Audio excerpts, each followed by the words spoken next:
Grabe talaga itong si Kevin Kiambao, gumagawa ng ingay sa International League sa Dubai. Nagpapamalas ng galing, skills, talent, shooting at energy sa team. He's on fire nga, ika nga ng iba sa mga laro nito para sa Strong Group Pilipinas. Literal na ginulat ni Kevin Kiambao ang mga Filipino basketball fans dahil hindi lang UAE ang interesado sa kanya, pati na din ng New York Knicks sa NBA. Ayon sa pinakabagong pasabog ng Sir Snow Badua, ang idol natin na si Kevin Kiambao daw ay na-scouts ng New York Knicks sa mga magagandang nagawa nito sa Strong Group Pilipinas sa Dubai.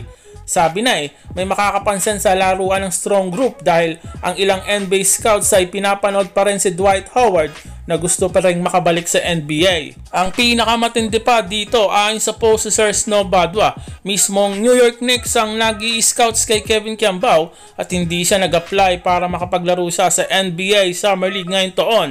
So basically, scouted si Kevin Kiambao para sa New York Knicks na maglaro sa kanila ngayong NBA Summer League. Kung totoo man ang balita na ito na legit namang pinost ni Sir Snow Badua, ay matinding balita talaga ito para sa mga Filipino basketball fans. Well, hindi na talaga tayo magtataka dahil sobrang ganda ba naman ang pinapakita ni Kevin Kiambao sa Dubai. Averaging 20 points per game at tinataasan pa nito ang mga ex-NBA player na kasama nito sa Strong Group Pilipinas sa scoring.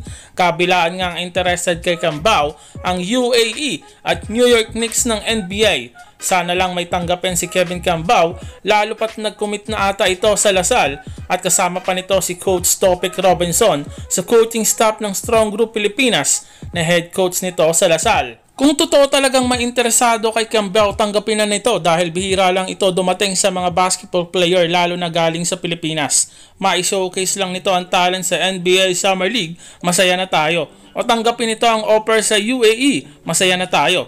Dahil nakaka-proud talaga na may isang Pilipino na naglalaro abroad sa UAE at sa NBA Summer League. Siyempre, abangan natin ang development ng balitang ito sa mga susunod na araw. Isang future ng Philippine basketball na may talent talaga ang maglalaro din sa NBA Summer League kung matuloy. At siyempre, inaabangan din natin ang isa pang Filipino player natin na si Kai Soto sa NBA Summer League. Wala pang masyadong balita sa balitang ito patungkol kay Kiambao. Pasabog lang ito ni Sir Snow Badua na humakot na ng napakaraming komento sa mga Filipino basketball fans na nag-aabang na sa susunod na game ng Strong Group Pilipinas.